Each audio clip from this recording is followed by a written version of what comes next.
This time on One Foot Flipper, we look at 10 eBay promotions and why most of them are broken. Stay tuned. One foot flipper. Hey everybody, it's what day is it today? Let's look at the computer and see, because apparently when you don't have a 9 to 5, sometimes it's hard to remember what day it is. It is Thursday afternoon. Things are going pretty good. My sales are above average for the day so far. Not great, but also I'm kind of not going to say I've given up, but at this point I don't care how much more money I'd make this year. I'd rather just defer most of the income to next year. I'm really going to shoot for a big year next year. This year was okay, good enough. Spent most of the year just listing death pile, but most all of that's gone now, and I hope to hit it much better next year. And if you do eBay for a while and get yourself financially in the right spot, that's the sort of thing you can do. I don't need to make any particular amount of money any given month anymore. Something you also can do yourself once you put in enough time, put enough money, get yourself in the right life spot. I suggest those of you who are successful on eBay and you start making more money than you've ever made before, if you're making house payments, start putting every extra dollar on that house. Once you pay that off, the difference in how much money you need to bring in every month is just amazing. Right now, nobody I know my age that I grew up with or whatever has a paid off house except for me, even though most of them have much fancier jobs and careers than I do. All right, today we're going to look at eBay promotions being broken.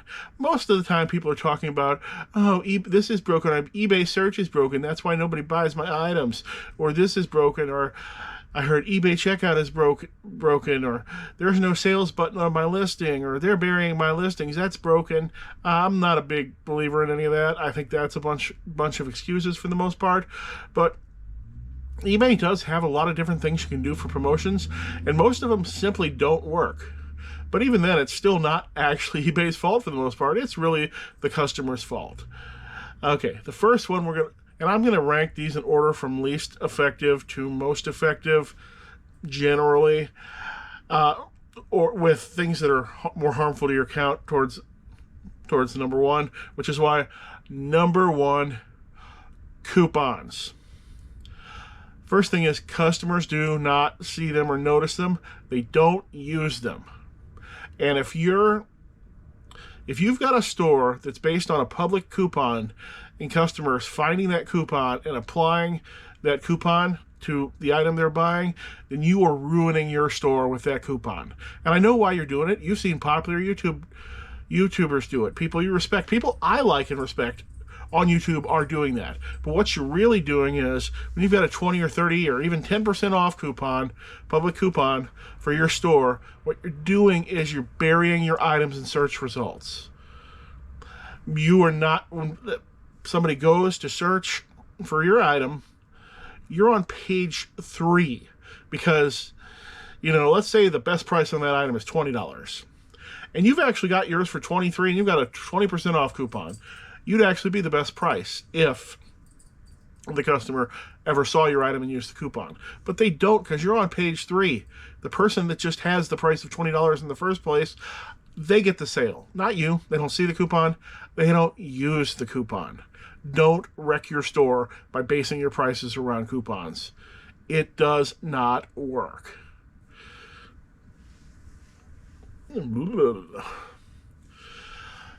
Number 2, you don't hear people talk about this much because it doesn't do a darn thing. The store newsletter that you can send out, reach out to your former customers or the people who follow you on eBay, it does nothing. My card store has a massive customer base for this. I think I've been able to hit 4,000 and 5,000 people at a time with these things, and I've simply never gotten any sort of noticeable response from these store newsletters.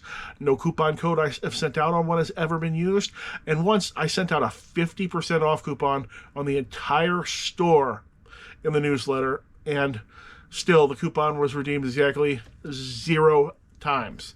People aren't clicking on that stuff, they're not reading it, they're not using it. It doesn't really take you much time or effort to do it, but expect the result to be 0 or close to 0, which has been my results, and I doubt yours would be much any different. Number 3, sales. Let's put that whole store on sale. Or more than likely what you see, and you also see this on many popular YouTube channels, is the fake sale where the entire store is on sale 10, 20, or 30% off at all times. You even hear people talking about this when they're calculating what their list their prices at. That fake sale does nothing. It's meaningless unless it actually reduces the price of the item to the point where it's ranking first or close to the first, where the person might make the decision to buy your item over the slightly cheaper one for whatever reason.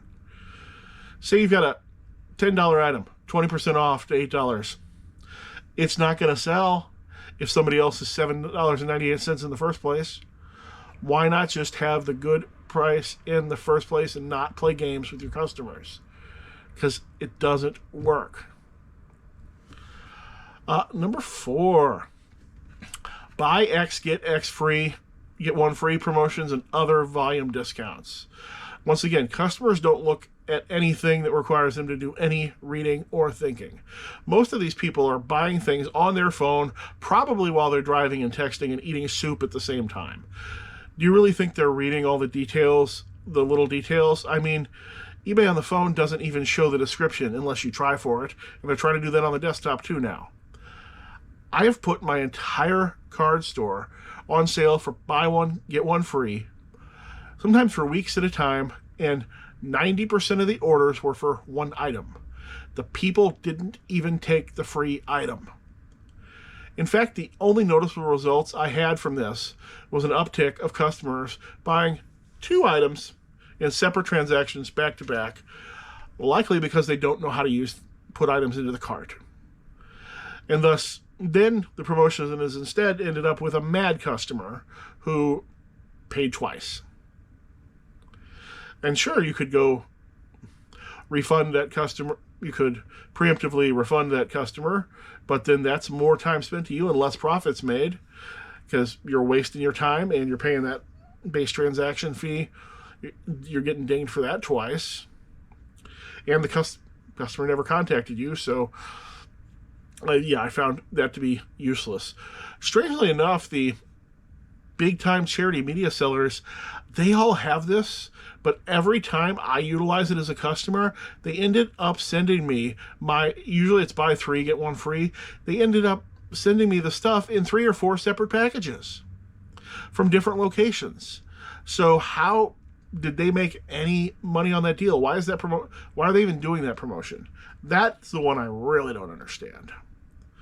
All right, number 5, social media connections. You can share your items on Facebook, or what else is social media?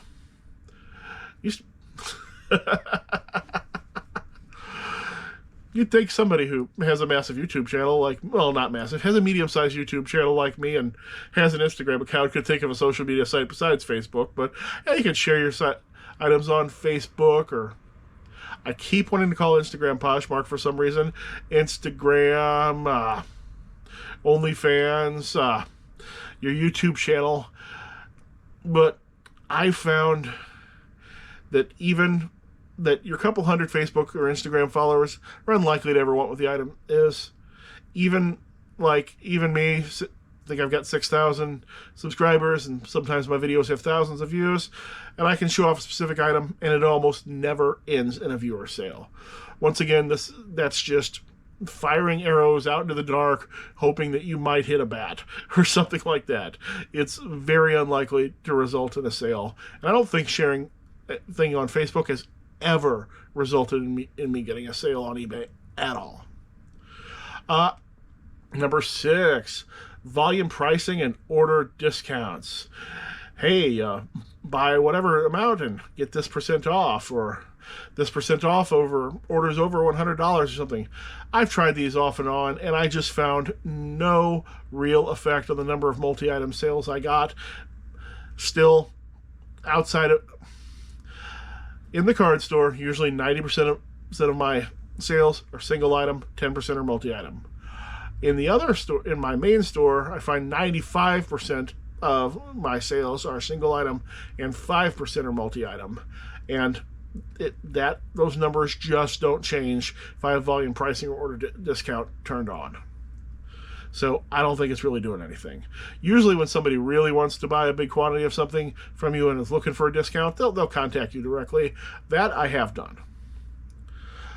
Okay, number 7, promoted listings advanced. That's the pay-per-click promoted listings. Now this is super duper expert mode. If you're watching this video, then promoted listing advanced is probably not for you.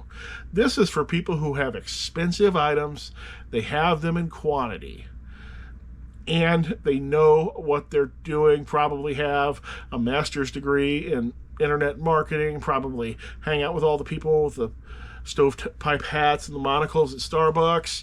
It's not for me or you. We sell stuff out of our basement. Most of us probably have relatives who are cats. This is not what you want to be doing. Number 9, promoted listing standard. Finally getting to something that works at least a little bit. Yeah, it works, but you're paying for it. And in many cases, you're gonna pay that promotional fee on a customer who would have bought the item even if it were never promoted. This is very much the case with more unique items, anything specialty, specific replacement parts, things where customers were looking for that exact thing anyway. And if they click on the promoted ad instead of your normal one, you're paying that promotional fee, and customer would have just bought the item anyway. And promoted listings continues to get worse and worse as people just continue to increase their promoted listing percentages. So eventually I might have to call promoted listings totally worthless. And no, I don't think you need to have promoted listings to survive on eBay. Sometimes I use them at very low percentages. Sometimes I don't use them at all for months at a time, and my sales are really about the same either way. Last one, number 10, and the only eBay promotion I say that works all the way is offer to watcher. You know what that is, right? You go into your overview on your eBay seller page, Seller Hub.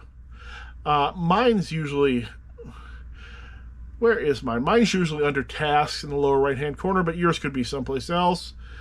If you're doing it on your phone, there's a section under the selling thing to do it on your phone. Finally, they let you do it in bulk on your phone. Finally.